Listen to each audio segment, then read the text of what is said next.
Yep. It says now you're streaming live to Facebook. Well, we have to do the intro over.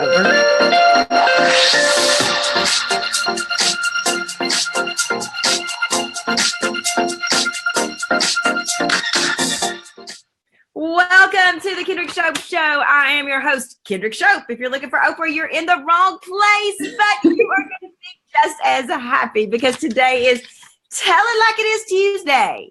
And I have got an absolute expert here to help us tell it like it is. The one, the only, my personal business ninja, Shih. Welcome to the show, Shih. Hi, yay! I feel like I should dance out on stage. I think we said this last time. I still feel the same way. I know. Now, some of you may be thinking, now hold up, wait a minute. I'm having a little deja vu. Shih was on here last week. She's just that good that I wanted her back for the first ever Tell It Like It Is Tuesday, where we answer your viewer questions.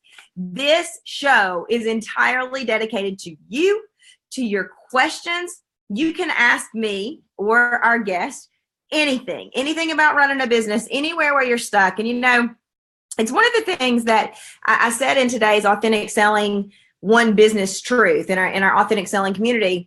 If you don't take advantages of opportunities to get free coaching, are you really serious about your business?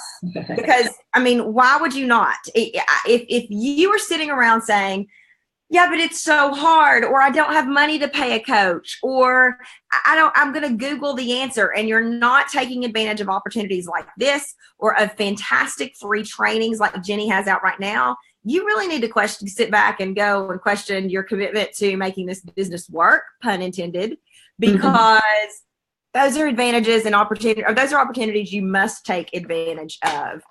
Now, before we jump into your questions, normally I start with an epic mom failure moment of the day, but you know what? I don't have one today.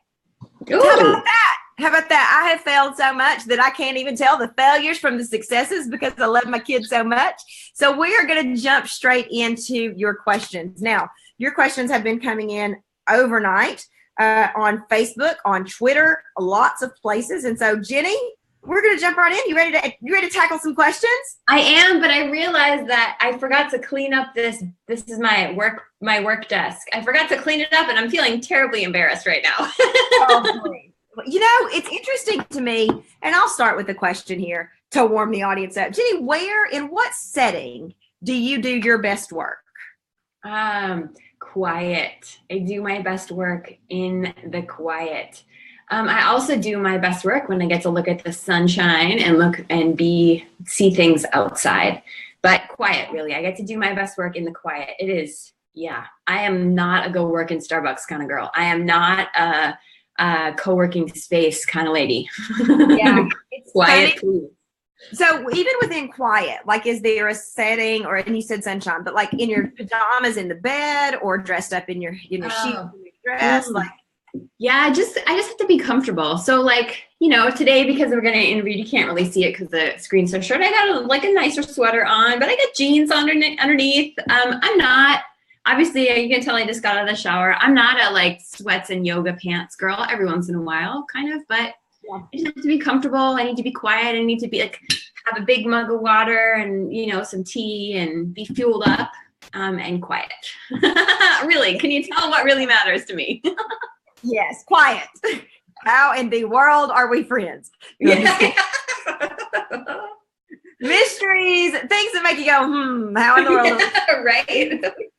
Yeah, it's interesting because I've just learned this about myself really this week, but I'm somebody who needs to get dressed up, who needs to put on my heels, who needs to put on my jewelry, my makeup. However, when I am writing, I need my butt in the bed, in sweatpants, hair in a bun, no makeup, like maybe fresh shower, wet head. I was sitting down to write a sales email today, and I was like, why am I struggling? I have probably written 1,000 sales emails in my life. Right. And I was like, because I want my sweats on and I want to be in that bed. So it's crazy, just the difference that setting makes. It does make a difference. All right. Well, we're going to jump right into your question. So Nefertaria is a rock star. She's got 3 or 4 questions. We're going to start with one of hers, Jenny.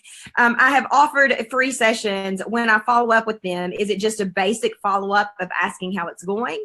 or if I can help, or do I use a color sequence, which for those of you who don't know, that's something we learn in sales school and upper level selling to sell a one-on-one session. So Jenny, you've become a queen bee of follow-up in your tenure here online. What would you say after she's done a free session? What would you say the best way to follow up is? Well, the first thing is it depends on how you ended your free session.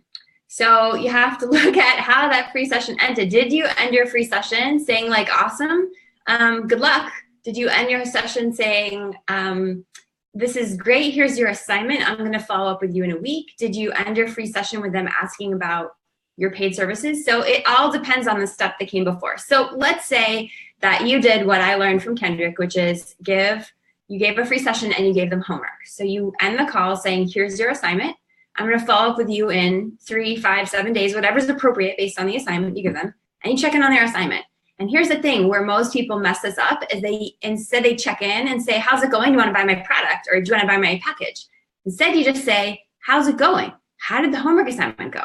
And see where that leads you. So a lot of times people, and I learned this all from Kendrick, so just so we're really clear, I might be saying it, but it all came from her.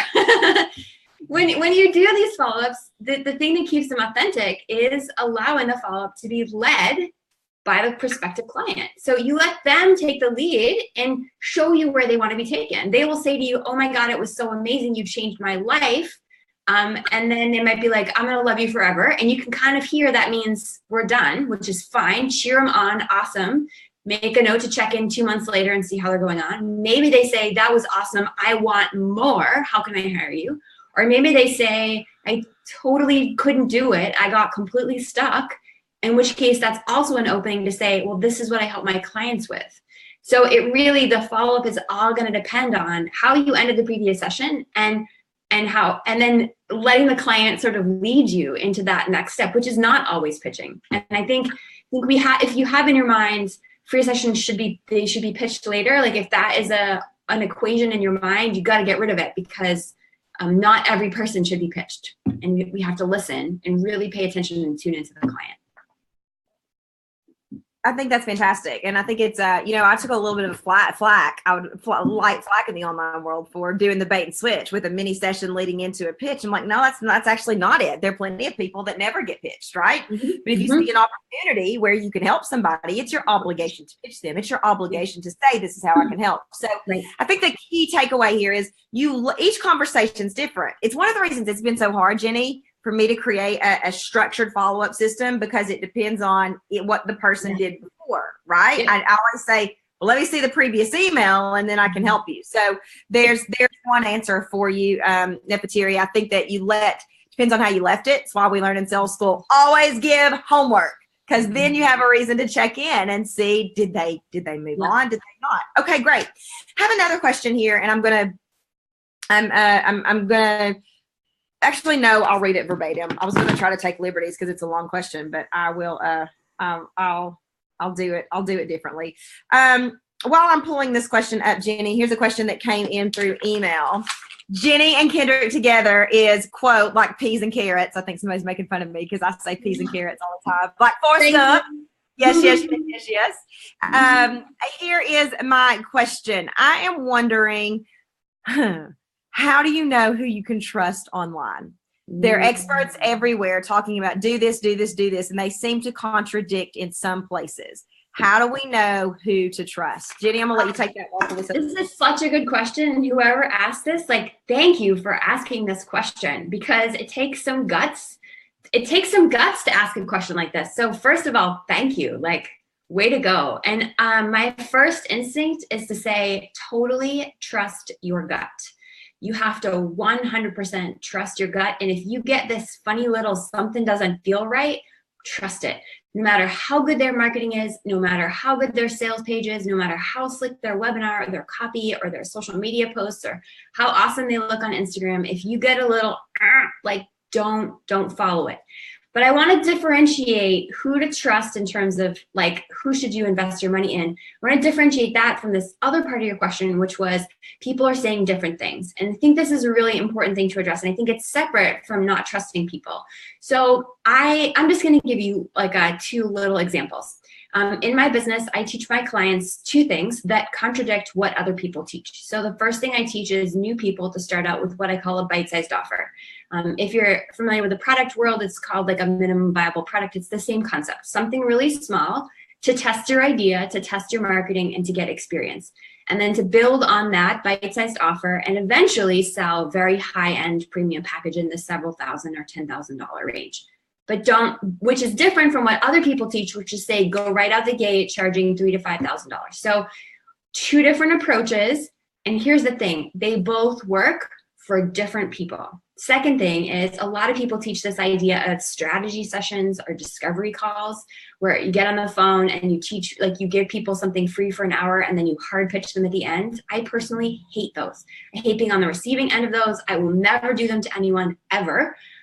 I teach people to do what Kendrick also teaches, which is consults. Let's get on the phone and have a deliberate sales conversation, meaning a conversation about the fact that you might hire me. That is the purpose of us getting on the phone.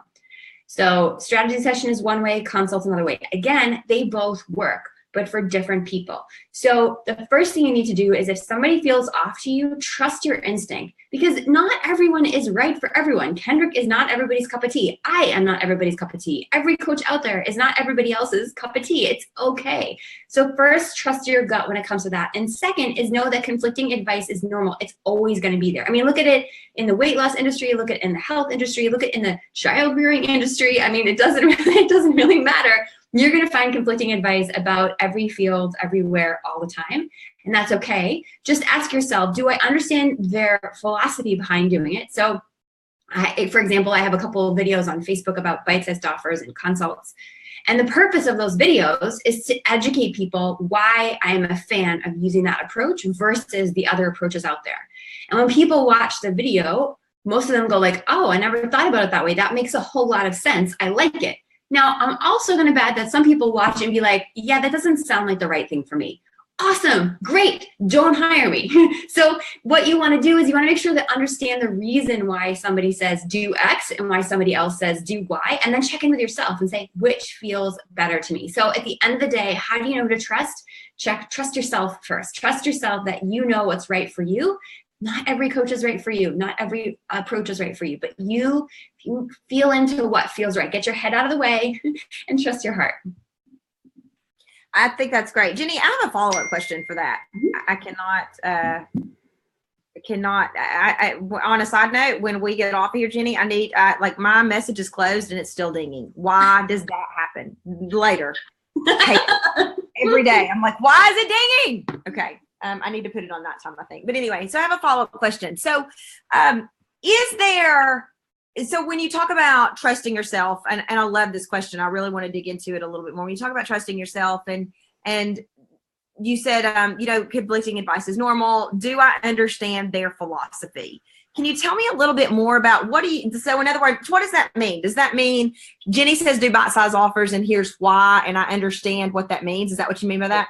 Yeah. So like, let's say somebody says, okay, Jenny's telling me to do bite-sized offers because I'm new at what I do. And she thinks that I should start doing these bite-sized offers, but I really don't like the idea of charging so little. But Sally over here, I always use the word Sally, by the way. I'm never referring to anybody in particular, just so we're clear. I just chose a name. So I'm not referring to anyone. Yeah. So Sally is saying that we should come out the gate charging premium price packages. I don't know what to do. They're so different. So you go and you listen to my video on bite-sized offers and why it's so important that, especially if you don't have confidence and experience or testimonials, or if you're not sure that you can deliver a 6-month, $6,000 package and it scares the crap out of you, then you shouldn't. You should start smaller. And so, but maybe you listen, so listen to my reasoning and maybe you agree with it or maybe you don't. It's totally fine. I mean, this is such a terrible example, but I think it's a good one. It's like when you think about religion, there's all these different world religions, and the people who are very devout to their religion believe their religion and all the things it teaches, all of its tenets, and it makes sense to them. But the other religions don't make sense to them. And maybe somebody who's exploring wine to becoming more religious is going to ask themselves, which of these philosophies feels right to me? And, there's no one right religion. I mean, maybe there are some people who would disagree with that statement, but you get the point.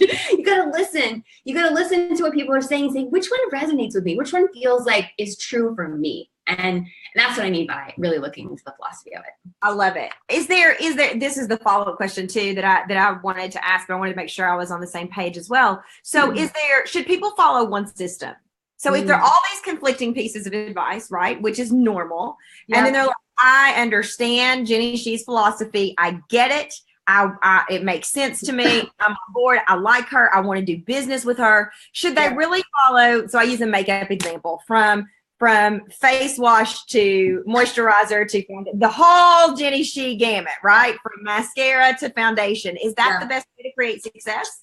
Well, you know, Laura Mercier would say that if you used all of Laura Mercier's products, you would get a much better result than if you mixed and matched. So if you're new to makeup and don't wear a lot of it, which is me, I go to Laura Mercier counter and I don't use her cleanser or moisturizer, but I'm like, give it to me all, because I'm not interested in going and experimenting and playing with MAC lipstick and you know, Estee Lauder eyeshadow. Just give me all the Laura Mercier stuff and we're just gonna do that. And one person is gonna show me how to use it, and it's so much easier. Okay, so what does this mean when it comes to your business? If you want it to be easier, if you want to know that you can go to a one-stop shop and if you follow everything to a T, you're gonna kill it, then follow one system. I really encourage like my Make It Work Online clients, do what I say. Like, don't forget everything else you learned from everyone else for now. Master the Make It Work Online method, and once you do that, you then can say, okay, I'm feeling a little bit experimental and I'm willing to go buy the MAC lipstick and realize it doesn't work. Like I'm willing to go test this out to see if it does or doesn't work, knowing that it may or may not fail. So there are some people who are so resistant to following a strict system. I get it. I totally understand. Just know the consequence of that is it's just going to take you longer to get the results that you want. But so when clients come and say, my session didn't go really well, and I was like, well, no, they say, I have one client who's really famous for saying something like this, my free mini consult. And I was like, wait, was that a free session? Was that a mini session or a consult? Like, what was your script? What did you do? What was the setup on the call? What was the call like? I don't understand. So I can't troubleshoot a free mini consult, but I can troubleshoot a consult session. so it's also really important to know, like, if you want help solving your problem, you have to follow the process in the first place. If I go to Laura Mercier counter and be like, this lipstick isn't working, they're like, it's MAC. We don't do MAC, you know? Like, hopefully. Well, and I tried to use a makeup analogy because that's your jam. Did it work? It worked perfect. And I think that I'm a product of that. You know, I have shared my story about how, you know, I invested in this class, this person, this mastermind, this is $100,000, by the way. Just think about that for a second. That's so much money. $100,000. Oh my gosh. And then Jenny Shih said to me, and we were friends, but she said to me, stop. Only listen to me for, and I don't remember what she said, 4 months, 6 months, a year. I don't remember what it was. It didn't take near the amount of time. It was indefinite. You can only listen to me, period. Eventually she stopped listening. Only listen, because you made me. Only listen to me and I will. And I think it was, I'll help. I am sure, Kendrick, I can get you to $1,000 a month. And I was like, oh my God, $1,000 a month would be so much money right now. And boy, is she like UPS. Did she deliver? Because that 1,000 quickly turned into 10,000 like that, which turned into more money than I can even utter right now in this moment. But so I'm a big proponent of the same thing. And you know, it's funny because I used to be a big proponent of that with makeup too. I would go and I would say, give it all to me, because I feel like the moisturizer is meant to work with the foundation and the blush is meant to work with it. So I'm right there with you. Follow us. There's so much noise. Easier that way. It's easier. You're making it too difficult on yourself if you go out and research everybody's way of doing XYZ and then try to like patch it together. Like, just follow the recipe. The recipe. Yeah. And it would be like, you know, one of the things I say all the time, which people laugh at in sales school, is it would be like if I had 4 recipe books out here, right? And I wanted to make the perfect chocolate chip cookies. So I did step 1 and 2 from Betty Crocker, step 2 and 3 from Skinny Bitch, my vegan recipe, my 4 and 5 from this book. Yeah. And then I made my cookies and I'm like, these suck. Right. It's funny. I was thinking the cooking analogy, but I was like, we won't go there. Cookies, we can use it for that. Okay. Yeah. So great question. And that came in through our contact form, so I don't know who sent it. They didn't put a name or I missed it. So I apologize if I left your name off. We have a question from Sarah. Sarah says, give it to me straight. I need more customers. How do I get them? Great. Great question. And that's like, that question is like massive. Yeah. So let's just go back to the beginning. First thing, Sarah, and I've been covering this in my free workshop this month, you have to have a clear message. So if you were to walk up to anybody on the street, I mean, maybe like 80% of people would get what you said. So if you were to say, I always like to tease life coaches because I trained as a life coach, like, I'm a life coach who helps women tap into their ultimate potential and transform and manifest their highest good for the greatest potential of all. Like, what do you do? Like, what? What? Right? So you want to make sure that you have a clear message, that people know what it is you actually do, who you help, and what kind of results you help those people achieve. That is step number one. If that is not done, you will not get customers, or you can't reliably get customers. The second thing you need, this is the second C, is a compelling offer. So you need something that people feel really strongly about. Like, oh my gosh, if it's for them, they read your copy and they think, I need that now.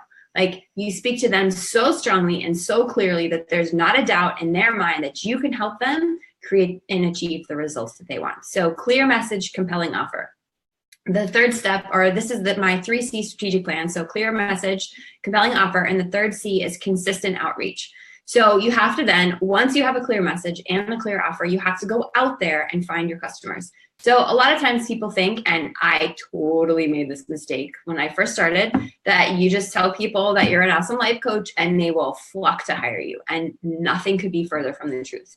And here's the hard truth is, nobody knows you exist. They don't know what you do. They don't know who you are. And this is not me being mean. This is me just telling you the truth. And honestly, people don't really know I exist. Most people don't even know Kendrick exists. If you think about the size of the world and the people we could help, the number of people who actually know who we are is like this many people. And so this means that you have to go out there and put yourself in front of your target clients. You have to find where they are online. You have to find, like, where are they on Facebook? Are they on Twitter? Are they on LinkedIn? Are they on forums like Reddit or Quora? Are they showing up at your local yoga studio or health food store? And so you need to do a talk there. Do you want to do webinars? Are they reading other people's blogs? So you should start doing guest posts. Do they listen to podcasts? Which podcasts? You need to go get interviewed. I did a whole training. It's about half an hour, I think. It's on my Facebook page. If you go over to facebook.com/Jenny Shih page and you click on videos, and you go down to like, there's a section called all the videos. There's one called how to find clients. I think it's actually in all caps. And you'll see me like holding a piece of paper with the same background. And it tells you, so if you don't know if your people are on Facebook or where they're on Facebook, or if they're on guest posts, or if they're wherever, watch that video, because that's the part where I sort of walk you through. So if you have the clear message, if you have a compelling offer, if you are ready to consistently outreach, and I'm talking spending 10 to 15 hours a week minimum interacting with potential clients. This isn't like 2 minutes on Facebook. This is like 10 to 15 hours a week. If you're ready to do that, go watch that video and it will show you how to do that. So I know that's not really a quick answer to your question, but that's kind of a big question. So I hope that helps. So one of the things, Jenny, I love how you break it down so simple. You know, the 3 C's: a clear message, a compelling offer, and consistent outreach, which it's really interesting because we had somebody on yesterday who was talking about how to get unstuck. And those are real, and it wasn't in business, it was in life. But those, you know, it was pretty much figure out what you want to do, make a plan, go out and network with the people you network with. And so I love that there are 3 simple steps. And actually, this is part of what you teach in your free training, right? The 3 C's. Yes, we do. So, we teach the 3C strategic plan in the free workshop. Mm-hmm.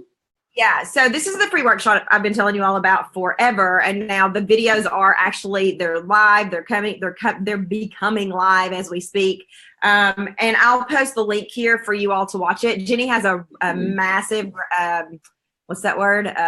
Generous goal of helping how many people? Yeah, 10,000 people. 10,000 people for free, and so you should get on this free.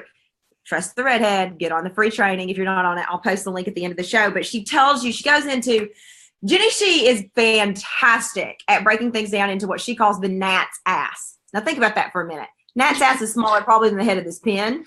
And so it's step by step by step. She goes, all new kids on the block, step 1, step 2, step 3. This video training series is the best I've ever seen at doing that. So if you have not signed up for it, what the heck are you waiting for? It's free.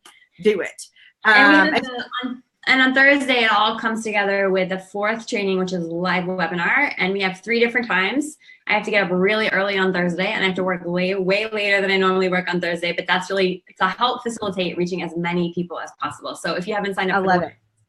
makeitworkonline.com/webinar. Be sure to do that. And I think Kendrick's been putting the link up as well. Yeah, I'll put the link up for you all. So, okay, we got a long question here from Katie. Katie says, how do you sell your services without selling? First of all, Katie, I know you, and I'm going to say you don't. Love you. Okay. I'm supporting a lot of parents doing a free 12-month program, and it's a group which doesn't advocate selling.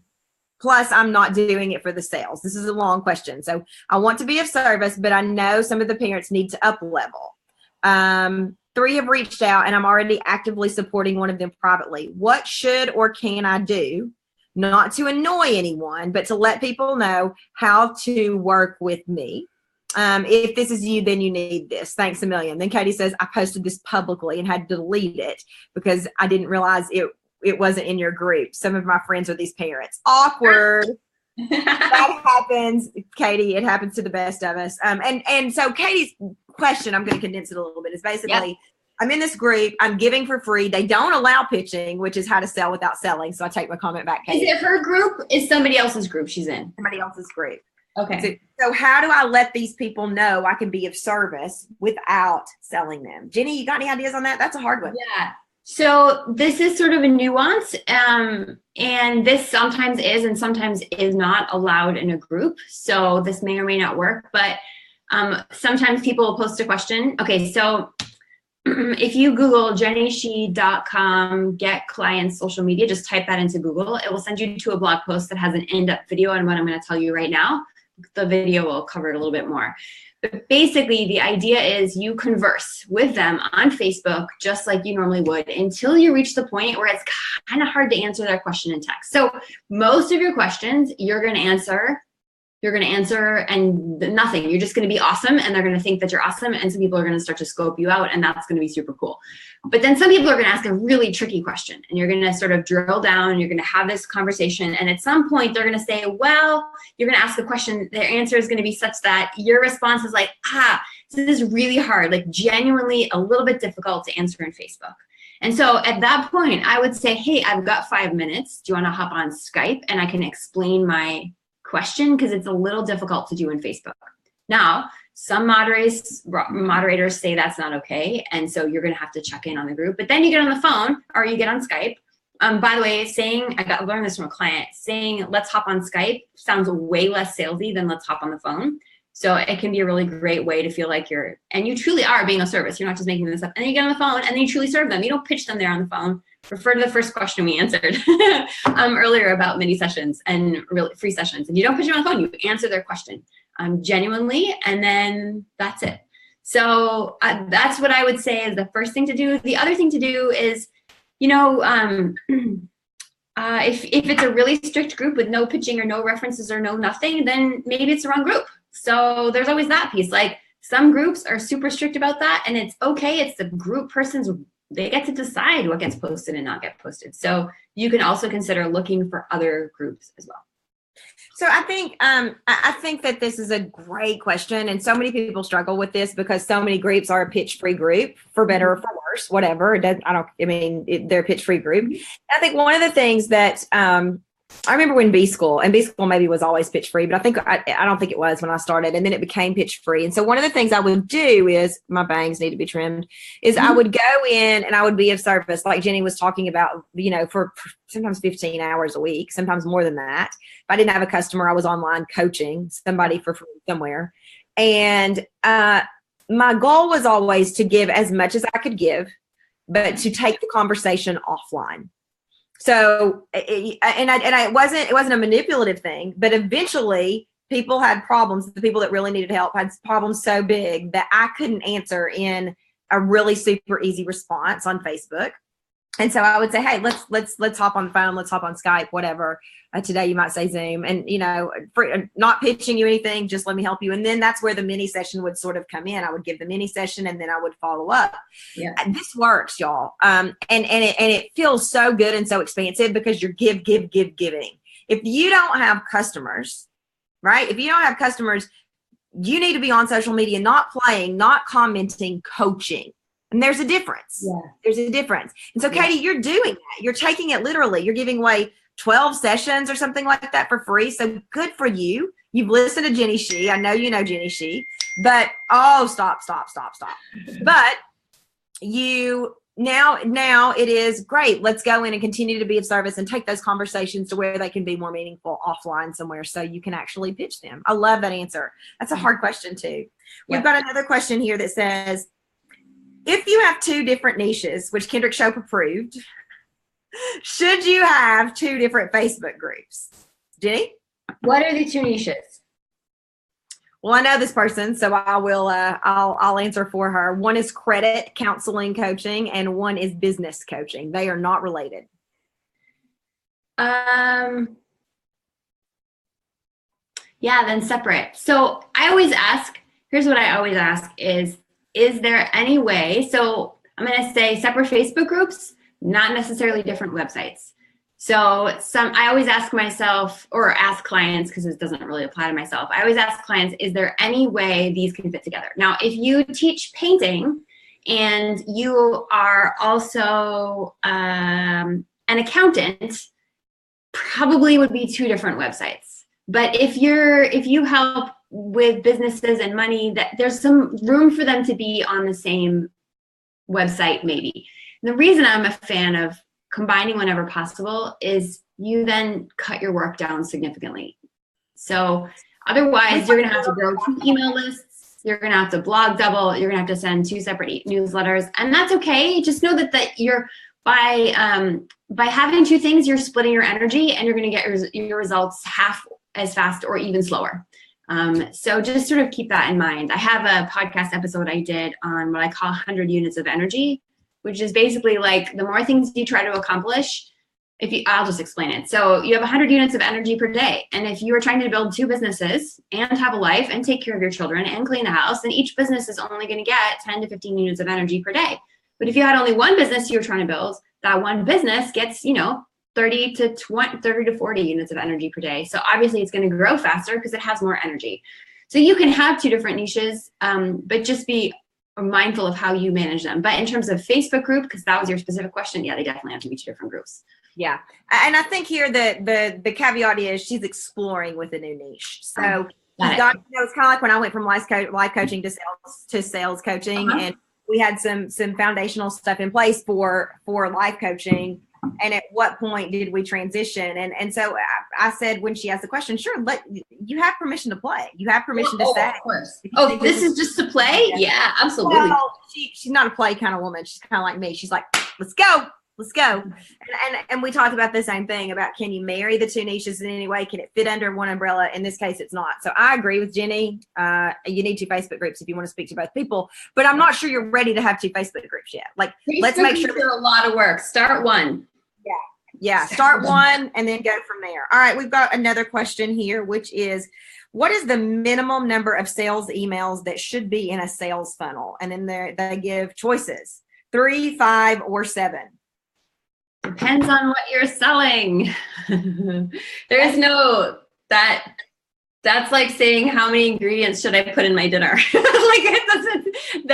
It's sort of the wrong question, because we have to know what you're selling, how big your list is, how quickly, how many spots there are. Like the first time I sold my Make It Work Online program, I sent 1 email and it was super short, and that's all it took, and the program sold out.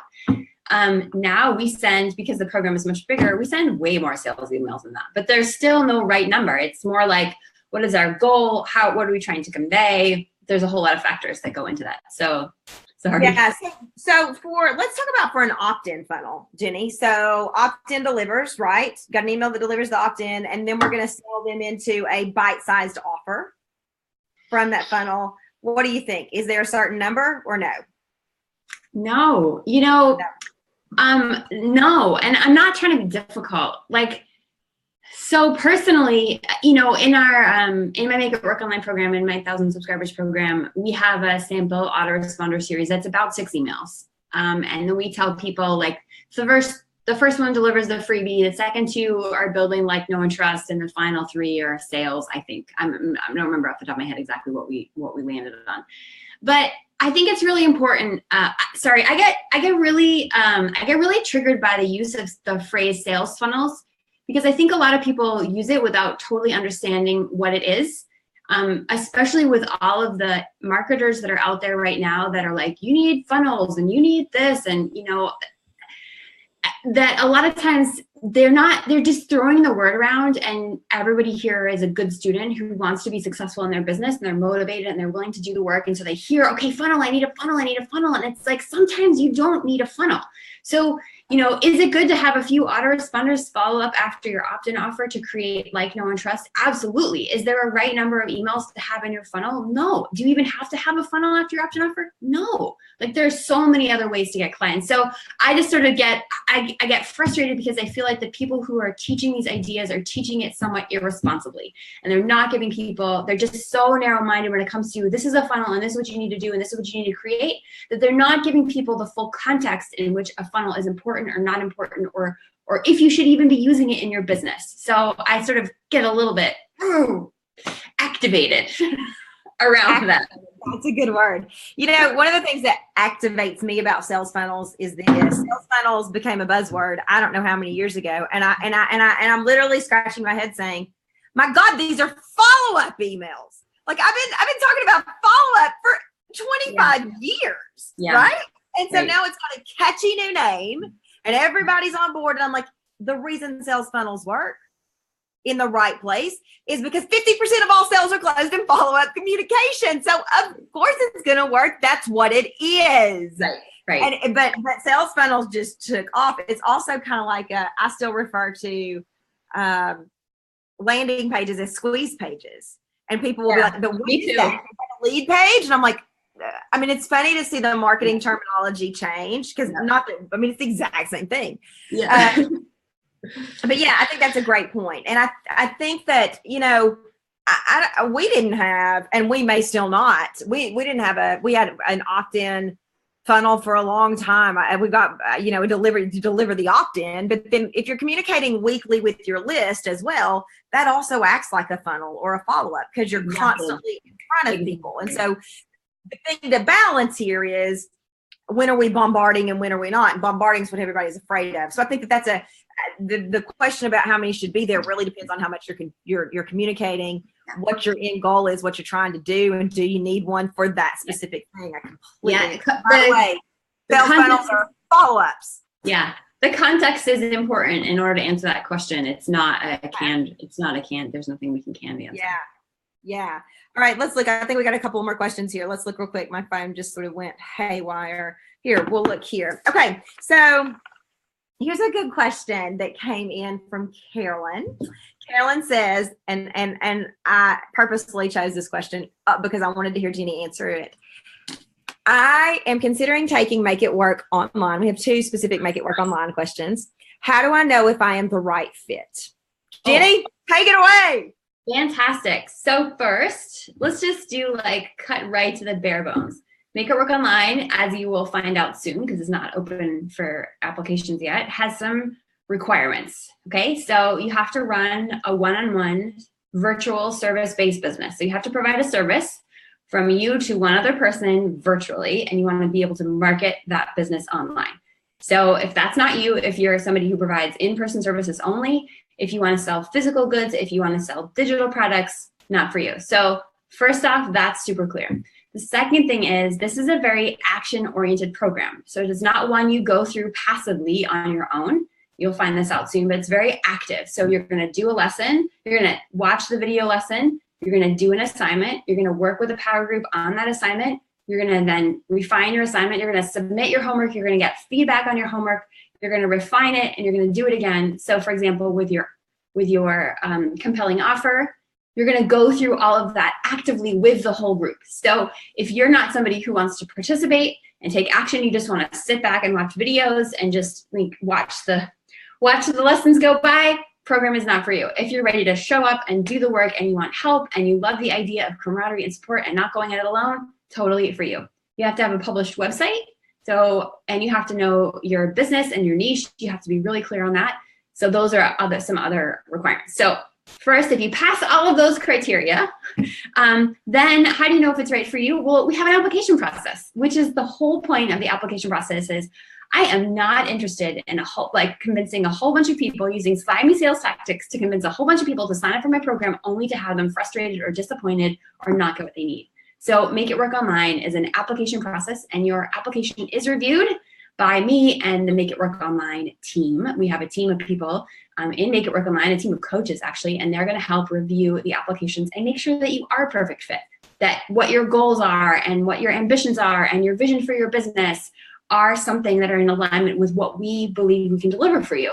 And also to make sure that we get your questions answered. So people think, and just so we're clear, not everybody is accepted. What I mean is, if you're not the right fit for the program, we'll tell you and we'll say, spend your money elsewhere. Like, don't give it to us. And we've had people be like, but I want to pay you. And I'm like, but you're not going to get what you want. So that's how you'll know if Make It Work Online is a fit. If you have an online service-based business with a website, with experience in your industry, and you're ready to go for it, you want to do the work, you want personal feedback, you want a lot of attention, you want to dive in, you want camaraderie and support, then apply, and we will personally review your application and make sure that you are a perfect fit. So I have so much more I could say about that, but we'll stop right here. All right. I like to, we got a couple more questions here. I like to joke that I was the Make It Work Online guinea pig. Mm-hmm. So I didn't go through Make It Work Online, but the curriculum, Jenny was a kick-ass coach long before I came along, and she helped me. I credit her with me being here today, but a lot of what she teaches in Make It Work Online, and correct me if I'm wrong, but is exactly the same exact stuff you taught me in order to go from flopping around like a fish out of water to be here today, right? Yeah, absolutely. Yeah. Uh-huh. All right. Here's a great question. Leslie says, how do you go from 400 a month in sales to 4,000 so I'm not broke all the time? So good. It goes back to the 3C strategic plan. Y'all see a theme here? By the way, Jenny, speaking of the 3C, somebody said here, I lost it. Something about video 3 is one of the best videos she's ever seen. Is it video 3? Thank you. Yeah, I lost it here. But anyway, yeah. So the 3 C's, let's talk about it. So you've got to, when you can check in with your clear message. Are you clear? Are you occasionally somebody understands you clear, meaning only a few people understand, so we need to bolster up that clear message. The second thing is, do you have the right offer? Is the copy good? Do you feel excited to deliver it? And then are you reaching your perfect clients? And so we would have to sort of troubleshoot all of those things. You have to make sure all of these things work. So this work never stops. So some people hate me telling you that, but it's Tell It Like It Is Tuesday. So we're going to tell it like it is. Before this Make It Work Online program launch, do you know what we did? We went back to the beginning. What is our message? What is our offer? How do we make it more clear, more specific? How do we talk about the results better than we've ever done before? How do we really show how incredible and life-changing this program is?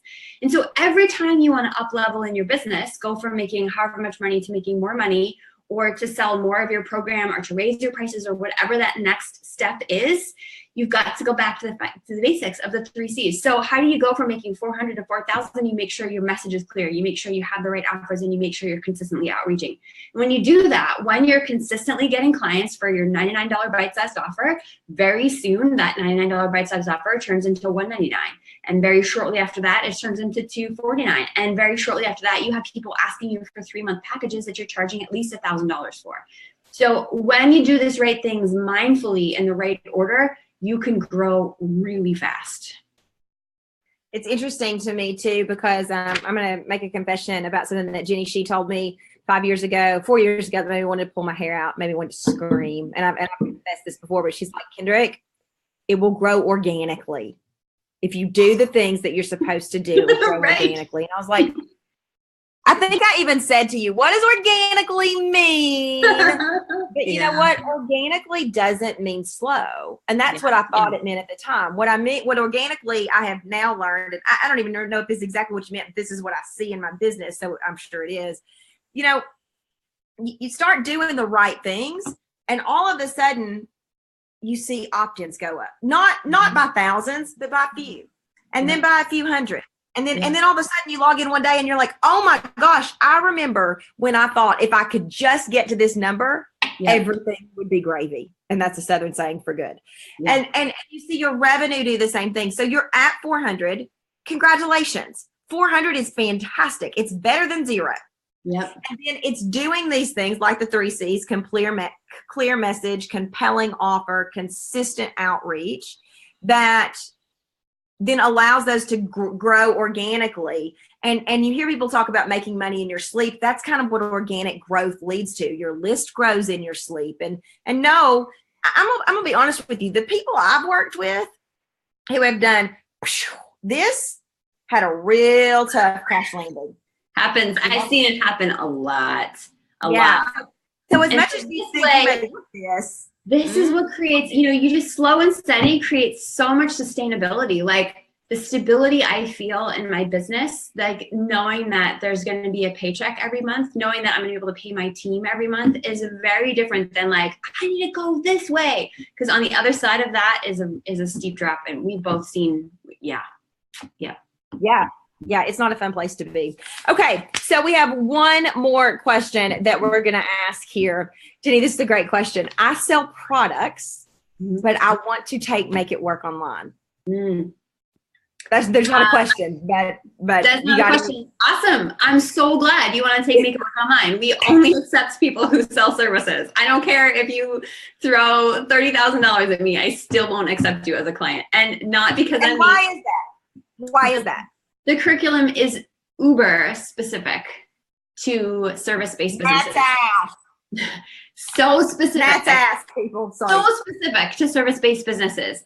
Now, does a lot of what I teach apply to product businesses? Yes. But will you get what we promise out of the program by selling products? No. And it's because selling products is different than selling services. Totally different in so many ways. It's funny because high level they're the same, but when you get down to the details, they are different. And in order for me to deliver on the big promises and the big results that my clients get, I have chosen to specify and keep specifying specifically in services. And that's what allows my clients get to 10K months and filled rosters and 6-month waiting lists and all that kind of stuff. So I love you. I'm so glad that you're interested in Make It Work Online. If you sell services, we would love to have you. The reason I chose to end with that question is because it's refreshing. I hope that the people watching, whether you're interested in Make It Work Online or whether you're interested in whatever you're interested in, I hope that, we started the top of the show with how do I know who I can trust? How do I know who I can I don't remember the question, but really, there's how do I know who I can trust online? Yeah. And it's when people say things like this, that whether it's Make It Work Online or not, but when people say things like this, you know what? No, the curriculum, I can't, could we help you? Yes. Could we do what we promised? No. And so we love you, but no, it's not a good fit. And I think that really speaks volumes and is refreshing to see online that, we got our jam going. We know who we can help. This is not the product or the service for you. Maybe later there'll be something. And so I just want to thank you, Jenny, for being that role model for all of us, rather than saying, we can help you. Come on in. You're going to learn something. This costs $4. You're going to learn $4 worth of information. Check the box. I've delivered. You're so committed to giving best in class results that you're willing to turn people away. And that to me is refreshing. So thank you for being that role model. Integrity over bank account, it doesn't mean you can't grow your bank account and have integrity, but integrity has to come first. And I just can't do what everybody else does and says, come on in. I can't do it. That check we said earlier, where we were telling people to check in with their heart, it wouldn't feel good to me to do that. So You only speak Chinese? Sure, come on in. None of the classes are in Chinese, but give us your money anyway. Yeah, no. That heart check, that gut check. Jenny, thanks for joining us again. Thank you for having me. Post the link to Jenny's free training where she talks about clear message, compelling offer, consistent outreach. I've seen it. I've been privileged to see the back end of this as Jenny's team and Jenny specifically put their heart and soul and genius into this. If I was going to watch one free training this year, you better believe this is at the top of the list. You need to see this. And again, if you're not willing to take advantage of the free opportunities, I question your commitment to growing a business. Maybe it's time to get out. If you don't say yes to freebies, what the heck are you doing in this industry? All right. Tell it like it is, lady. So, tell it like it is Tuesday. That's what it is here on the Kendrick Shope Show. So, Jenny, you may remember from the last time you dropped by that we talk about at the conclusion of the show one step that we're taking towards a big dream, a big vision. Would you have a step that you're taking towards a big dream or a big vision that you would honor us with?